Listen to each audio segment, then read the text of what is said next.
You are listening to WMHW HD1 and HD2 Mount Pleasant, Mountain 91.5, a service of Central Michigan University's School of Broadcast and Cinematic Arts. Hello, folks, and welcome to episode 14 of Card Guys. I'm Anthony Schulte, joined today by Ryan Donnelly and Doug Mobley. At 12:10, we discuss the failure that is James Harden. 12:20, we talk about the Buffalo Bills and their recent struggles. At 12:25, we preview the upcoming Detroit sports schedule. And at 12:30, we make our NFL Week 11 picks. Ryan, Doug, how are we today?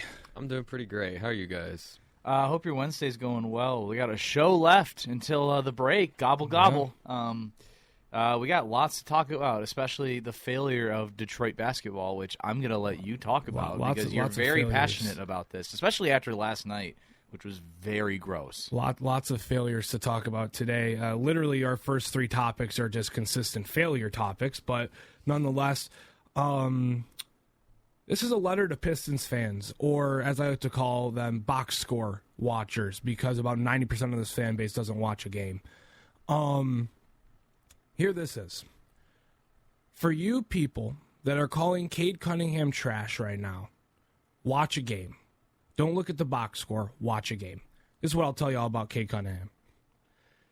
He is being double and triple teamed every single possession he's touching the ball. He takes the ball up the court. He's being hawked. He's being double teamed, triple teamed, pressured. He goes up for a shot. He's trying to take care of the ball. Fouled. They're not being called. So, of course, when you are double teamed, triple teamed, and fouled without any calls, you're going to miss some shots, right? About 4 of his 14 shot attempts yesterday were either in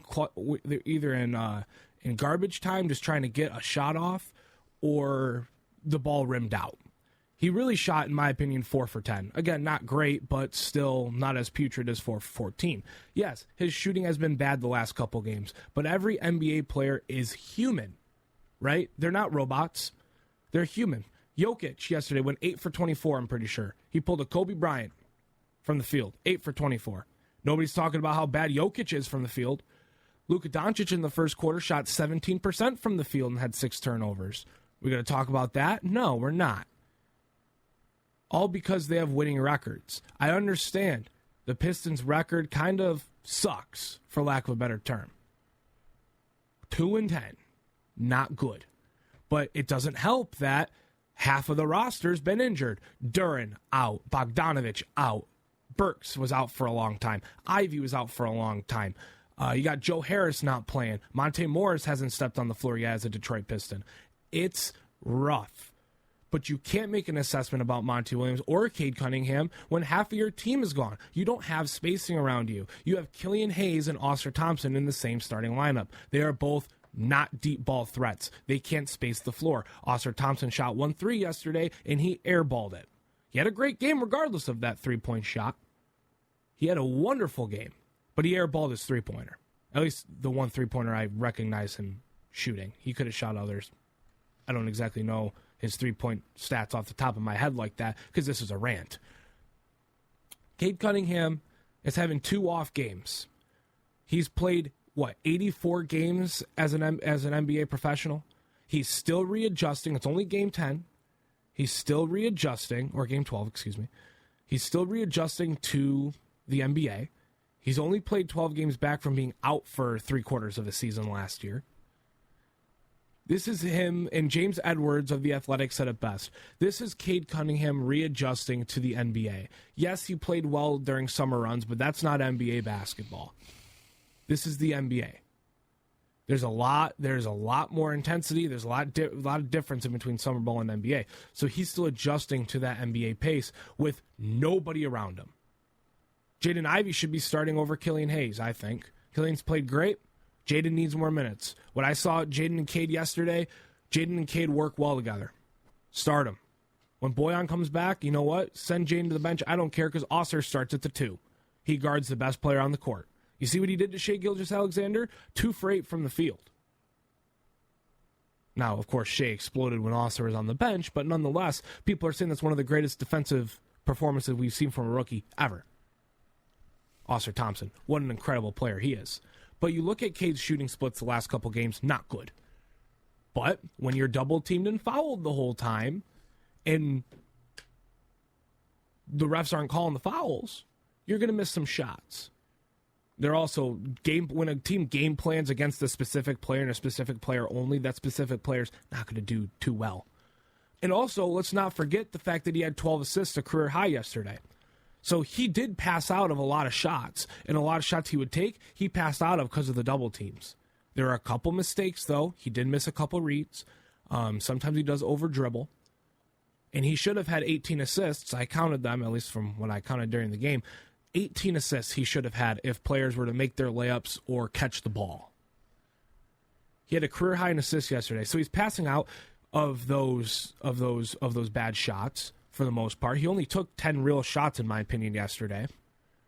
Because when you're double teamed and fouled the entire time, that's not a smart thing to do, shooting the ball. Also, turnovers. I'll say this one last time on this program about the turnover debate. People are saying, oh, Caden has turnovers. LeBron James leads the league all time in turnovers. He's still the second best player of all time. Yes, Michael Jordan's still in front of him for now.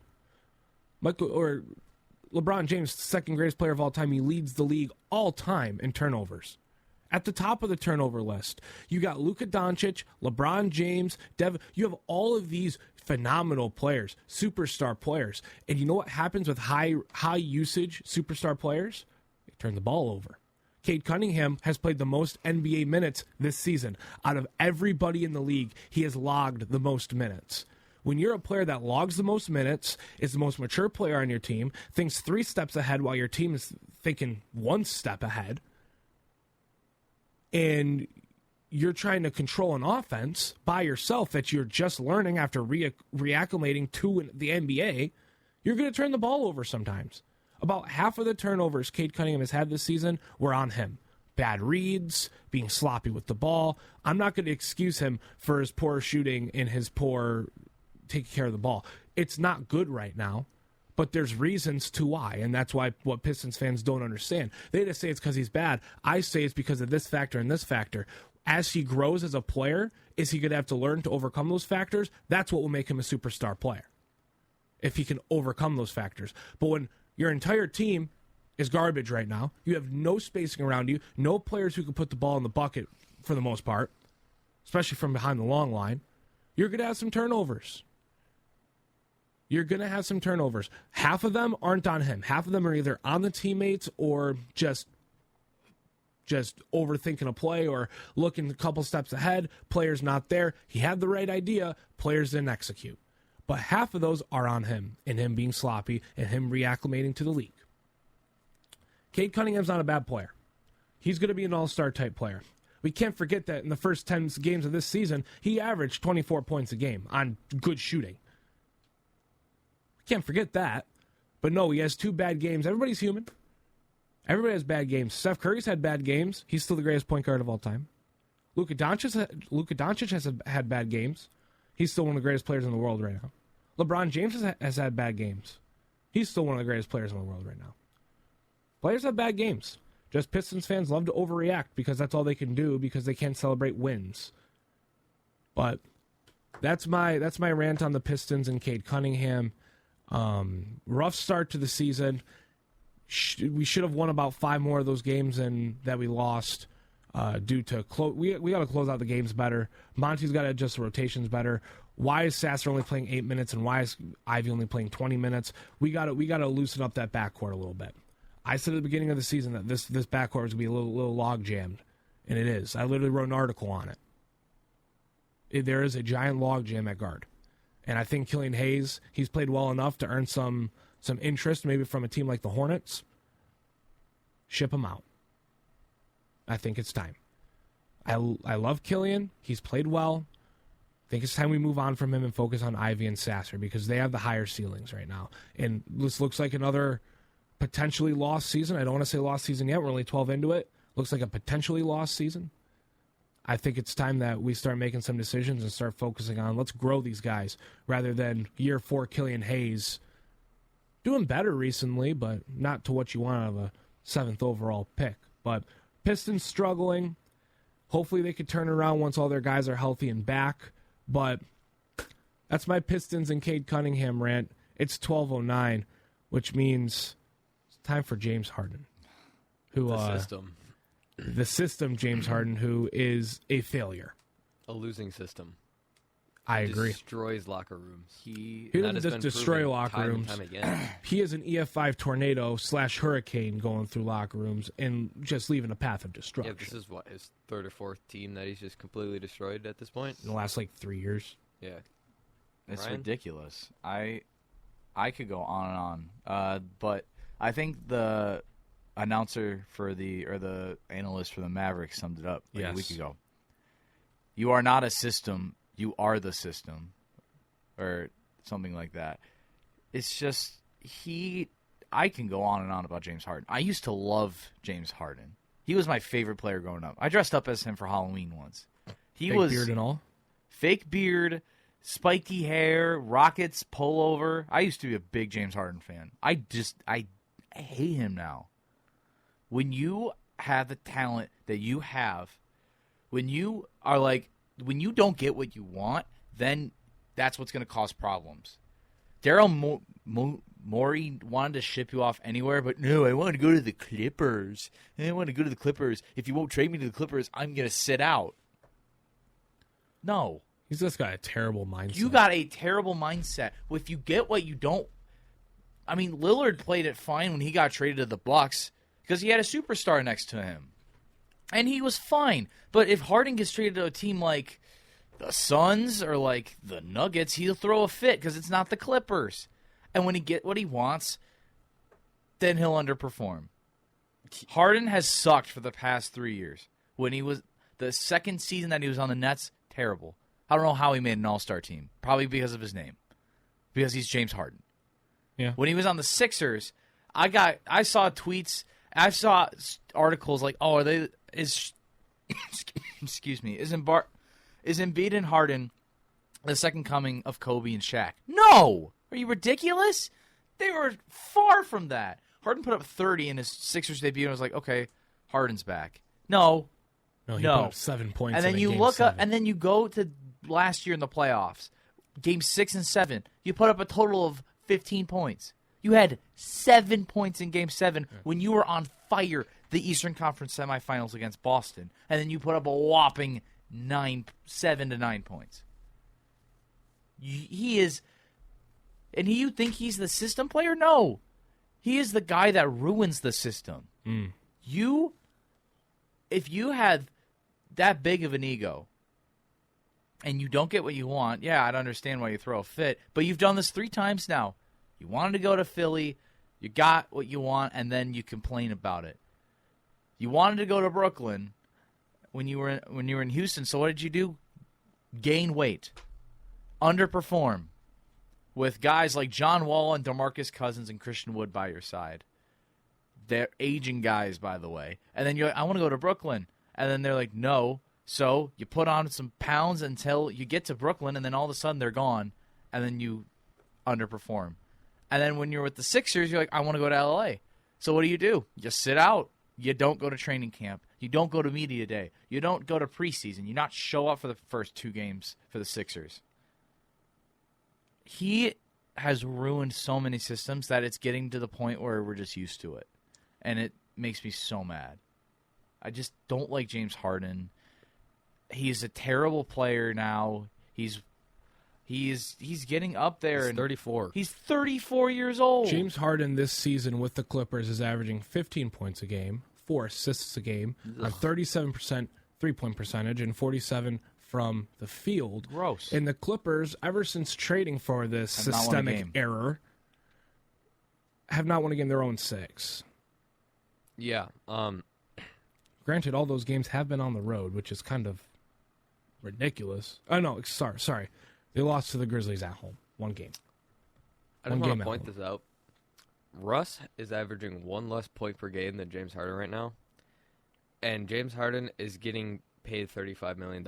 Russ is getting paid $3.8. You want to hear what you want to hear a hot take? Russell Westbrook right now is better than James Harden on the team. He is better than James Harden. You want to know who's He's better than averaging James the Harden? most assists on the team right now is Russ. Josh Primo, who is in their G League team, the Ottawa or Ontario, whatever their names are. Santa Augusta Clippers, I think is what it's called. I think they moved to Ontario or something. Because I remember I was seeing Joshua Primo highlights, and of course Joshua Primo There's a reason why he's not in the league. We're not going to get into it, but he did some bad things in the Spurs locker room, and he got shipped off. He got basically released, shunned from the league. The Clippers signed him, put him in the G League, and he's hooping. Josh Primo looks better than James Harden. A pine cone would be playing better than James Harden right now. The big problem with James Harden on this team is the past recent championship teams. Let's take a look at the Denver Nuggets. The best team in the league right now. The best team in the league last year, and they won the championship. What's their model? You have your two superstars, Murray and Jokic, and you have depth. You have solid role guys. Kentavious Caldwell-Pope, Pistons legend. Aaron Gordon. Michael Porter Jr., Reggie Jackson, Pistons legend, is playing an incredible role right now. Zeke Naji. Last year you had Jeff Green. You have so much depth and solid players around your two stars. You own on a basketball court. There's room for two stars. Two stars. What have we seen with the recent super teams? It hasn't worked because everybody needs the ball. You look at the Clippers. Russell Westbrook needs the ball to be effective. James Harden needs the ball to be effective. Kawhi Leonard needs the ball to be effective on the offensive end. And Paul George needs the ball to be effective. All of those players are averaging under 20 points a game together since the trade. It's not going to work. In the fact that their owner, their delusional owner, Steve Ballmer, overrode the GM, who didn't want to make this trade, by the way. The GM did not want to do this. He knew this would happen. He knows James Harden is a terrible locker room guy. He knows James Harden would want the ball away from their three other stars who were working well together. They started the season 3-1. They're now 3-7. They started the season 3-1. Started off good. The Clippers look good.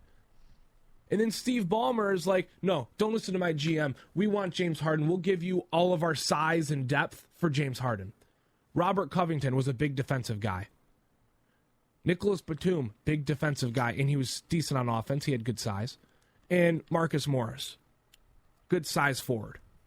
You're missing Mason Plumlee right now, which obviously hurts. Your only center is Ivica Zubac.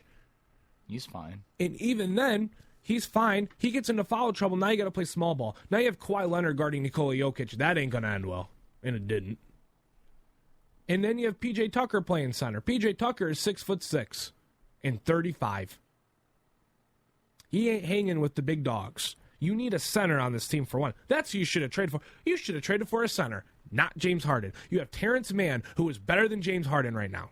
Yeah, him and Bones Highland got to get out of there quick. Right, because once James Harden showed up, there was a locker room video of him showing up for the first time, and Terrence Mann just had a look of defeat. He's like, there goes my minutes.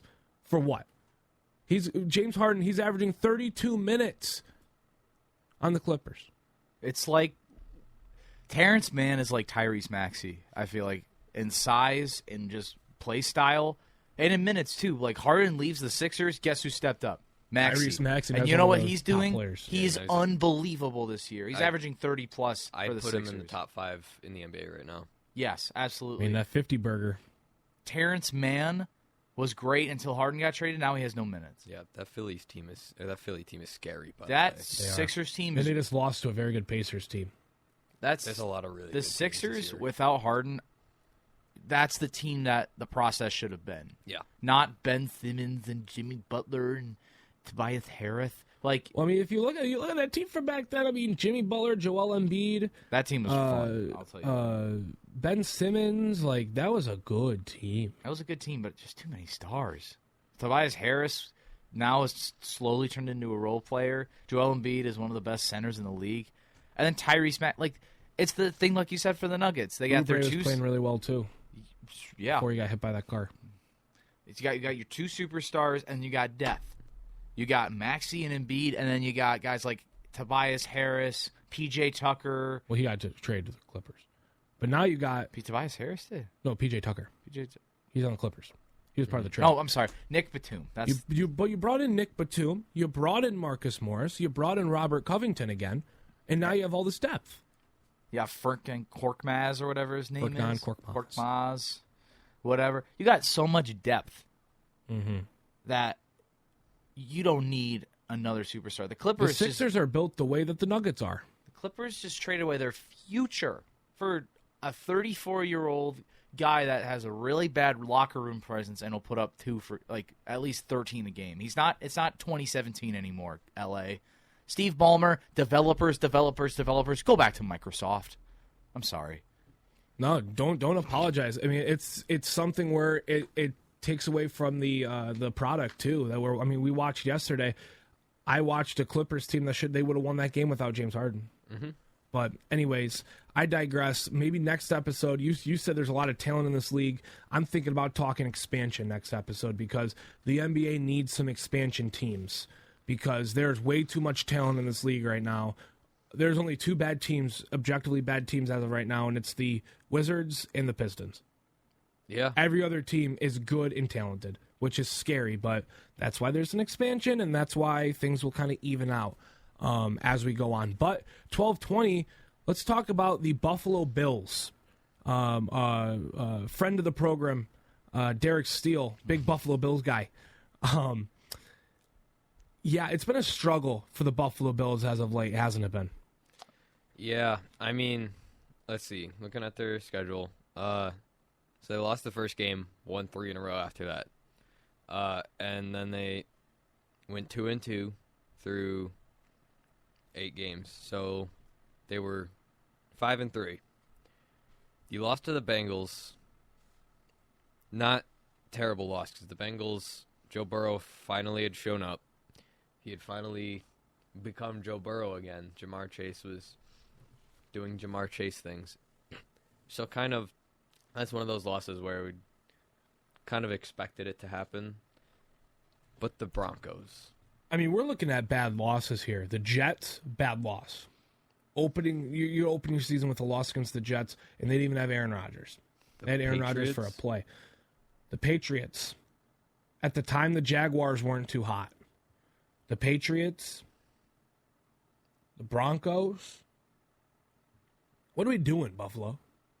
Now you got the Jets. You got the Jets at home on Sunday. 4:25. You lose this game to the Jets again? Your season's done. Because after that, you play the Eagles, the Chiefs, and the Cowboys. And the Chargers, and the Dolphins. They're one game after the Jets that's easy is the Patriots. And no game in the NFL is necessarily easy. Yeah, and they already lost to the Patriots once, so why not do it again? There's a stat that I saw that was highlighted by Stephon Diggs' brother. And he said that... Which one? The one on the Cowboys? Trayvon? Yeah, Trayvon Diggs. He said that ever since Stephon joined the team, bro's been good. And if you look at his stats that was highlighted in the post, his first 2 seasons of his career, not great. I mean, that's not superstar quarterback talent. When Stephon Diggs was there, starting his 3rd season, he became an elite quarterback. I found that little nugget interesting because Josh Allen has not looked great this year. On paper, he looks decent. But the turnovers, you already had 11 interceptions. Josh Allen, what are we doing here, man? The Madden curse? The Madden curse is real. I'd also argue that receivers can make or break a quarterback. Like, we saw the same thing with Jettas and Kirk over in Minnesota. Justin Jefferson put Kirk Cousins back on the map. A 34-year-old quarterback who can barely throw the ball anymore. Well, I mean, to Kirk's credit, Kirk was very good. True. Without Jettas this season. That is true. But Jettas did definitely help him, at least with his confidence. The Bills are now in tank for Drake May mode. I mean, because I'd have to agree. I don't see them winning. Honestly, they're not going to win after more than this 2 more Jets games. game. I don't see them winning another game. I think they could probably win one against the Patriots, but that's it. You could probably steal one. I mean, you got enough talent on that team to maybe steal one from the Chargers, maybe steal one from the Patriots, maybe steal one from the Cowboys. The Dolphins, maybe. I don't know. We'll see. Here's the thing, though, about this. The Bills are 3rd in offensive EPA at a 62.6, so they're 2nd in 3rd down conversion percentage in 49.2, and a 2nd in league completion percentage in 70.3. But they're 30th in defense. Yeah, their defense. When you have an aging and banged up Von Miller, Ed Oliver, Rasul Douglas, who hasn't really done much since he's gotten to Buffalo a few weeks ago.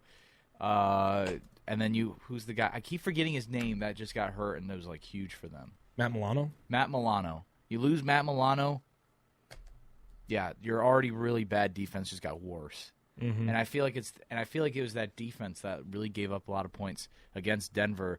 I can't really see Buffalo win a lot more games. I could see them winning 2 at the max. I think the Jets and the Dolphins are now fighting for the AFC East, and this is ridiculous. Oh, what's going on? It's a combination of the Madden curse and just a really bad defense. And I don't think it's Kellen Moore's fault. Actually, it kind of is Kellen Moore's fault a little bit. But it's this defense. It's really bad. So we talk a little bit about the Bills. Hopefully they could turn it around for Derek's sake, perchance. Prayers up for my boy Derek Steele. Who knows? It's 12:25, folks, which means we're going to preview some Detroit sports. We're going to start with the Red Wings, a little weekend in preview. Tomorrow, a special 2:00 matinee on your Thursday afternoon in Sweden. The Red Wings will take on the Senators, and the good thing about this is that the Red Wings don't lose a home game. This is technically an away game for the Red Wings, so double positive right there. Hopefully the Red Wings can take care of business against the Senators and continue, maybe start a little winning streak here. Friday, Red Wings, Maple Leafs, again, 2:00. I'm pretty sure that's still in Sweden as well on Friday. So Maple Leafs, Red Wings, they do lose a home game there. And that one, 2:00 matinee on your Friday. Maple Leafs, Red Wings, original 6 game right there, so it's going to be a fun one. And then they're off until Wednesday. So they have these 2 games tomorrow, Friday, and then they're off for another big chunk of time to get back to the swing of things against the Devils at LCA. Gentlemen, what are we looking for here in this Sweden series with the Red Wings? I'm looking for 2 W's. Mm-hmm.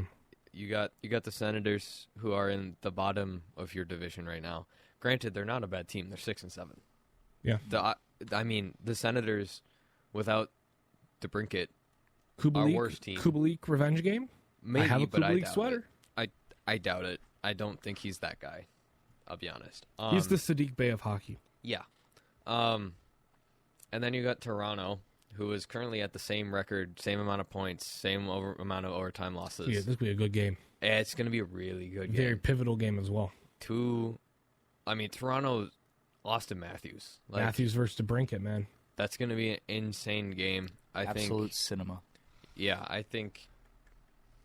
I honestly think that game is going to be a deciding factor into kind of the wild card picture that we're going to see coming around April, March, that area. I think it's going to be one heck of a game, one heck of a series. DeBrincat, Larkin, still insanely good.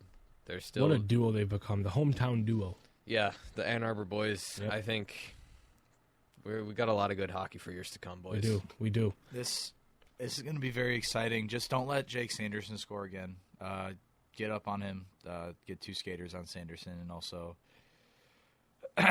just that Maple Leaf series that game is about to be so fun. Original 6 and Austin Matthews into DeBrincat. Oh, cinema. Our stats, absolute cinema. The Red Wings and the Maple Leaf stats are so similar. Same amount of wins and losses and all that kind of stuff. They have 1 less point than us.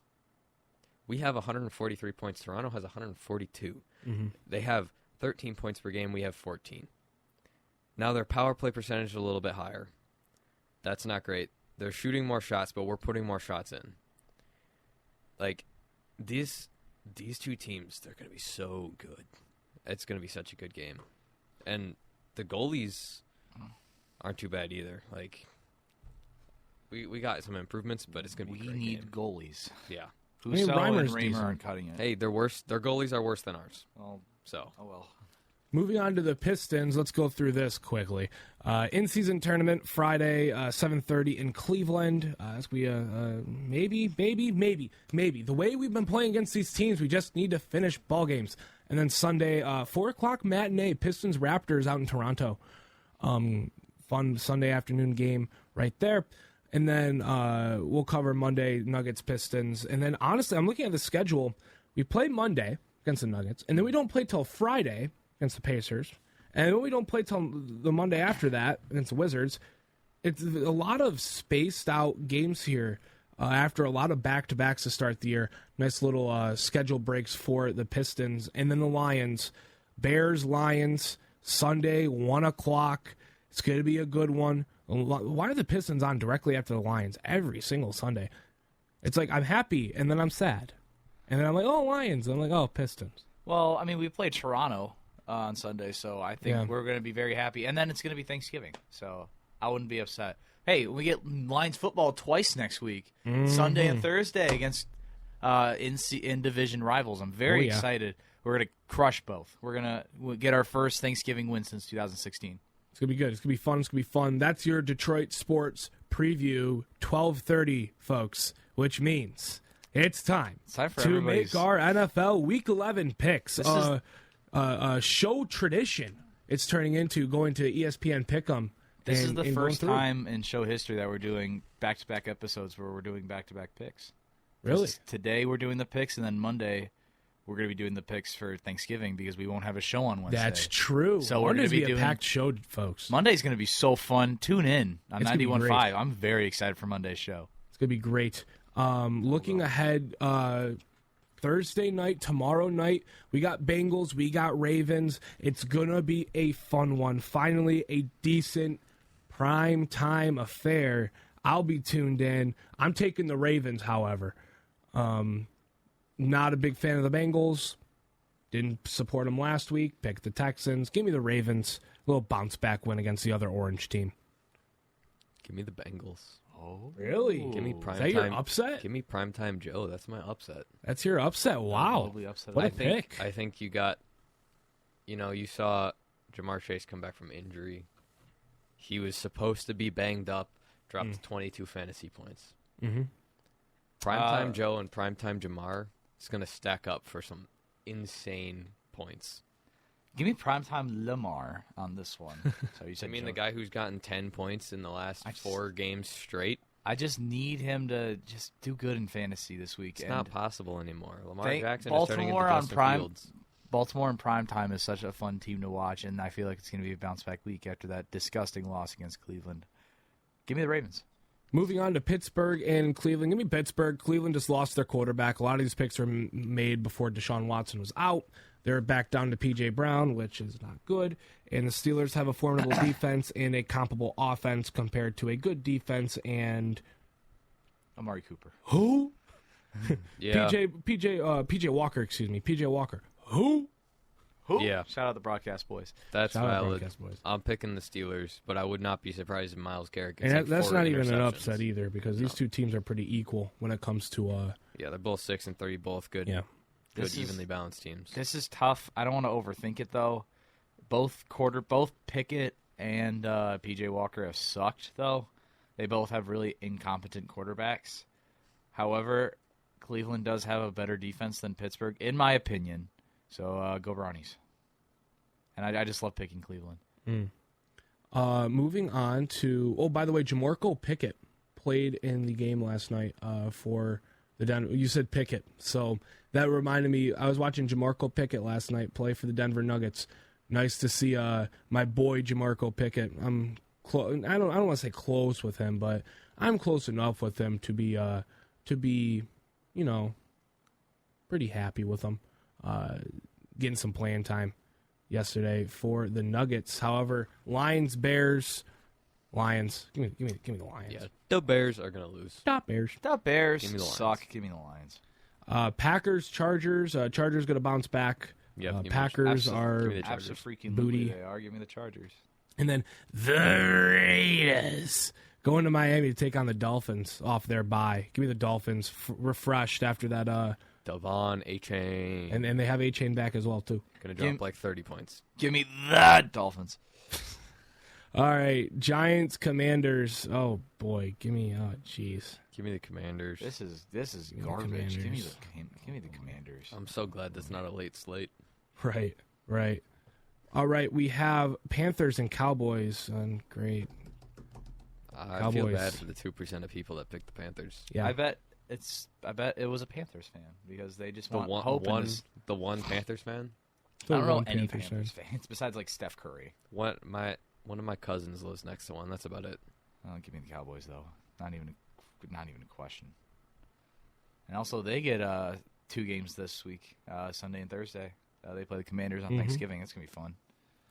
Moving on to Titans, Jaguars. Give me the Jaguars, even though I think Derrick Henry's going to have a nice bounce-back game. Yeah, give me the Jags. Meow. Thank you for your input. Meow. You're welcome. Texans, Cardinals. Give me the Texans. They're rolling. CJ Stroud. CJ Stroud. Baby. I'm on the bandwagon. I'm on the CJ Stroud bandwagon. Oh, it's hard not to be. As much as I hate Ohio State quarterbacks, but give me the Offensive Rookie of the Year, Offensive Player of the Year, and then MVP. CJ Stroud. Oh, well, 3 bold clears right there. Excuse me. I think so. He's played incredible, record breaking. We're already in the 4 o'clock slate. None of us have upsets yet. I haven't. Doug has. Doug has. 49ers, Bucks. Give me the Niners. Yeah. Another tough week for upsets. It really is. It's either even games again, or if you pick it, you're dumb. Bills, Jets, Bills. I don't know what to pick here, man. Like But the Bills are at home. True. I think they'll pull it out against the Jets. I think so too. As much as I wouldn't be surprised if the Jets take that one. Seahawks, Rams. I'm going Hawks. Yeah. Go Hawks. Give me the birds. Vikings and Broncos. Ladies and gentlemen. God dang it. Yes. You took my Ladies upset. and gentlemen, give me the Broncos. Broncos country. Let's ride. Give me the Vikings. You guys have done me good one time this year. I'm going Broncos again. I don't want to root for the Vikings, and the Broncos seem like a good one for me. Well, ladies and gentlemen, I'm going to piggyback off your upset because there's no upsets. You can change a pick. What? Like the Rams or the Jets. You know what? Screw it. We're going back. The Bucks. We're going back. The Jets are my upset of the week. That's actually probably a better upset of the week than mine because it's more likely to happen. Give me the Jets to upset the Bills. I'm going really back. I don't want the Vikings to be 7-4 though. That's scary. Jets. Jets. But I'm gonna go. I'm gonna go Vikings because you took my upset. Yeah, I mean the Vikings are probably. Yeah, I probably should have went back and done Jets. Anyways, Super Bowl rematch. Do we have a good primetime slate this week, gentlemen? I think we do. Sunday Night Football is not the greatest. Sunday Night Football. I mean, still, it'll be a decent game, I think. But I'll take a decent game and 2 good primetime games this week, especially after last week's atrocity on the primetime slate. We got Eagles. We got Chiefs. I don't know who to pick, the Eagles. Gentlemen. The Chiefs are not as good as they were last year. Give me the Eagles. Eagles have a fantastic defense. Eagles have a fantastic offense. Give me the Eagles. This is a tough. Here, I would go with the Chiefs because they're at Arrowhead and they're we beat the Chiefs at Arrowhead. That means Philadelphia can do it too. Eagles again, fantastic offense, fantastic defense, fantastic special teams. Give me the Eagles. I don't want the Eagles to win, but I'll go Eagles as well. And then how many total points will be scored? Oh boy, I'm going 52. I'm gonna go 60. This is on pace for being Rams 56. Chiefs in like 5 years I'll go 65. Ago. I honestly think I think it'll be another shootout. I'm going 60. All right, we have made our picks. Picks are locked, baby. Picks are locked. We're ready to go for this weekend, and that's all we have for today's show. Thanks for tuning in. Episode 14 of Card Guys, 91.5 The Mountain, YouTube, wherever you get your podcasts. Join us Monday, our Thanksgiving special. Gobble gobble, baby. We're gonna have a fun time. Have a couple mini games. We'll have a good time. Couple mini games. We'll have some previews. We're gonna do recap of picks, and then we're going to turn right back around and do more picks. It'll be a fun one, folks. Join us for that on Monday. Same time, same place. You know where to find us. For my colleagues, Doug Mobley and Ryan Donnelly, I'm Anthony Schulte. So long, everybody. Have a good weekend, y'all. Love you, Mom and Dad. Gobble, gobble. See you Tuesday. Or Monday now.